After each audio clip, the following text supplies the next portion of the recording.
Rakesh stall पर बहुत फुर्ती से काम कर रहा है। एक हाथ से समोसे फोड़ रहा है और मुंह से नॉनस्टॉप बातें भी कर रहा है।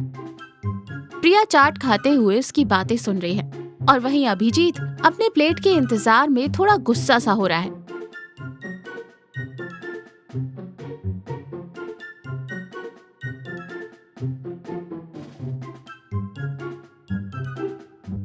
राकेश चाट मिलाते हुए कहता है, तो मैं क्या कह रहा था प्रिया बेटा, तुम्हारा वो ऑफिस मैनेजर सबको फालतू का टारगेट देकर परेशान करता है।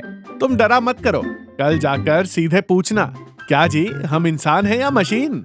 ये लो तुम्हारी चाट, इसमें दही थोड़ा ज्यादा डाला है, खाओ और दिमाग ठंडा रखो। प्रिया हंसते हुए कहती है, थैंक्स अंकल, आपसे बात करके मेरी आधी टेंशन तो वैसे ही उड़ जाती है। अभिजीत झुंझलाते हुए कहता है, अरे ओ राकेश भाई, मेरी चाट कब दोगे? उस बच्ची को कॉर्पोरेट के पाठ ही पढ़ाते रहोगे क्या? तुम्हारी चाट में तीखे से ज्यादा तुम्हारी बातों का मसाला हो गया है आजकल। ओहो अभिजीत जी, इतना गुस्सा क्यों? आपको अल्सर है ना?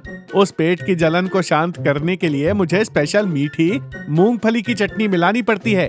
थोड़ा टाइम तो लगेगा। गौरी कैश काउंटर से टोकते हुए कहती है, सुनिए जी, अपनी ये रेडियो जैसी जुबान बंद कीजिए और हाथ चलाइए, ग्राहक वेट कर रहे हैं। मुझे तो समझ नहीं आता आप चाट बनाते हैं या मुफ्त सलाह केंद्र खोल रखा है। अभिजीत और प्रिया हंसने लगते हैं। राकेश थोड़ा सा मुंह बना लेता है। राकेश सोफे पर चुपचाप और उदास बैठा है। गौरी पैसे गिन रही है। सुनिए, आज गल्ले में पैसे थोड़े कम है। जितनी देर आप ग्राहकों से दुनिया भर की पंचायत करते हैं, उतनी देर में 10 प्लेटें ज्यादा बिक सकती है। अभिजीत जी सही कहते हैं, लोग आपकी चाट खाने आते हैं, आपकी कहानी सुनने नहीं। राकेश भावुक होकर कहता है, कहानी क्या कह रही हो गौरी?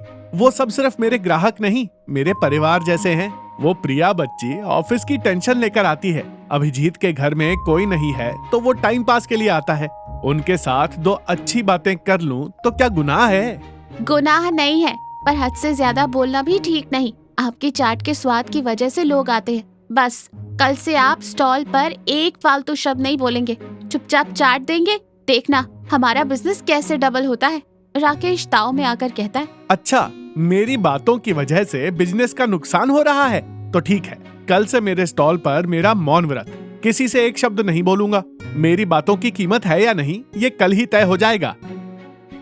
दूसरे दिन स्टॉल पर एक नया बोर्ड लटक रहा है, यहाँ सिर्फ चाट मिलती है, कृपया बातें ना करें।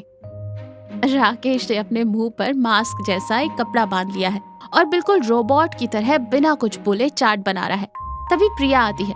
बात बहुत उदास लग रही है।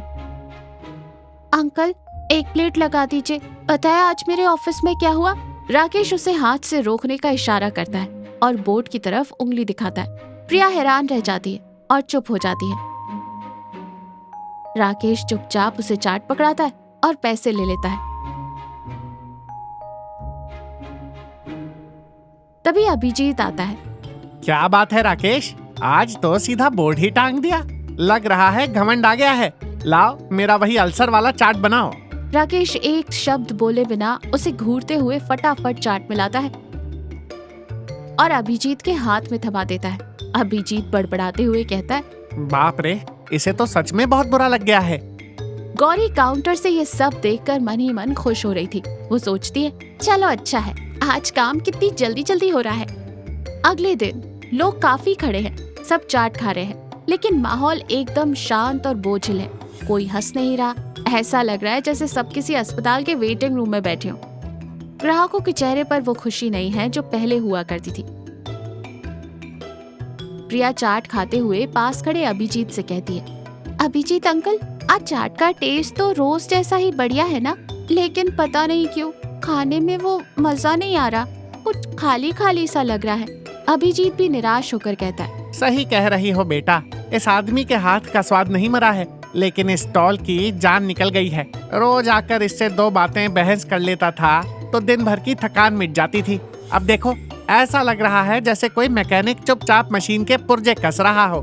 गौरी कैश बॉक्स के पास खड़ी ये सारी बातें सुन लेती है। उसे एहसास होने लगता है कि लोग सिर्फ खाने नहीं आते थे।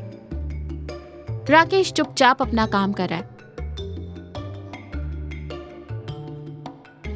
अभिजीत अपनी चाट की प्लेट लिए खड़ा है और अचानक स्टॉल के काउंटर पर रखे तीखी लाल मिर्च के डिब्बे की तरफ हाथ बढ़ाता है। अभिजीत वो तीखी लाल चटनी अपनी प्लेट में डालने लगता है।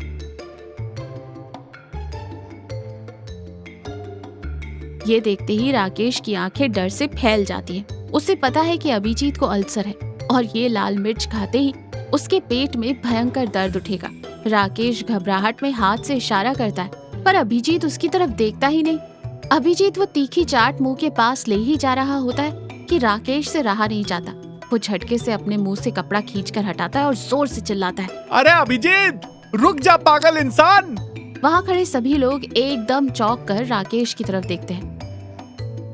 राकेश दौड़कर काउंटर के बाहर आता है और अभिजीत के हाथ से प्लेट छीन लेता है। दिमाग खराब हो गया है तुम्हारा? पेट में अल्सर लेकर ये लाल अंगारा खाओगे? रात भर दर्द से तड़पते रहोगे बिस्तर पर। लाओ इधर ये प्लेट, मैं तुम्हें ठंडा दही डालकर देता हूँ। वहाँ मौजूद पूरी भीड़ एक पल के लिए सन्न रह जाती है और अगले ही पल सभी लोग जोर जोर से तालियां बजाने लगते हैं। प्रिया भी खुशी से खिलखिलाकर हंस पड़ती है। अभिजीत मुस्कुराते हुए कहता है, मैं पागल नहीं हूँ राकेश, मुझे पता था मैं वो मिर्च नहीं खा सकता, पर तुम जब से रोबोट बने थे इस स्टॉल की रौनक ही मर गई थी। तुम्हारी जुबान खुलवाने के लिए ही मैंने जानबूझकर उस मिर्च के डब्बे पर हाथ रखा था। राकेश हैरानी से उसे देखता है। गौरी अपनी जगह से उठकर राकेश के पास आती है। मुझे माफ कर दीजिए, मैं सोचती थी कि बिजनेस का मतलब सिर्फ सामान बेचना होता है, लेकिन मुझे आज समझ आया कि आपकी चाट के साथ साथ लोगों को जो प्यार और अपनापन आप बांटते हैं वही इस स्टॉल की असली कमाई है। अब ये अपना मौन व्रत तोड़ दीजिए और जितना मन करे उतनी बातें कीजिए, मैं कभी नहीं टोकूंगी।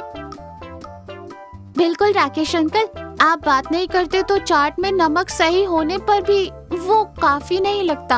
आपकी ये बकबक ही तो आपकी चाट का असली सीक्रेट मसाला है। राकेश खुशी से अपनी आंखें पोंछता है। देखा गौरी, मैंने पहले ही कहा था ना, ये सब मेरे ग्राहक नहीं मेरे अपने लोग हैं। चलो चलो सब लोग फिर से लाइन में लग जाओ। आज स्पेशल आलू टिक्की चाट और उसके साथ तुम्हारे इस राकेश की ढेर सारी बातें, सब फ्री फ्री फ्री। सभी लोग खुशी से हंस पड़ते हैं और राकेश के स्टॉल के पास आ जाते हैं। माहौल में फिर से पहले जैसी जान और रौनक आ जाती है। तो देखा, हम जो भी काम करते हैं उसमें सिर्फ हमारी कुशलता ही नहीं बल्कि लोगों के प्रति हमारा प्यार और अपनापन भी बहुत मायने रखता है। कोई भी व्यापार या रिश्ता सिर्फ पैसों से नहीं बल्कि एक दूसरे से जुड़े ह्यूमन कनेक्शन से ही फलता फूलता है।